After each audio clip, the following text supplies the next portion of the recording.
Hey guys, welcome back to Reviews and How-Tos. I'm Tyler. Today we're checking out this really nice marble chess set, and the manufacturer was nice enough to send it over to us for us to check out. Now up here up front you do have your little locks on there. Let's see if I can unlock those without looking up front.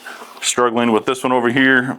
Boom, it just opens up like this. This stays in place, has a little thing here.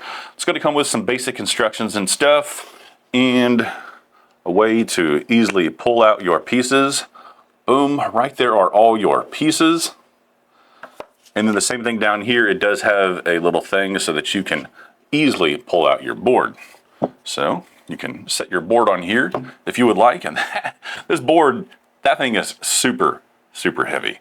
And then obviously you can place all of your pieces up here as well. My daughter and I have already played a few games with this. Overall, really nice right here. Like I said, we've played on it. We've had fun with it. Haven't had any issues. Put it in and out of this box a few times.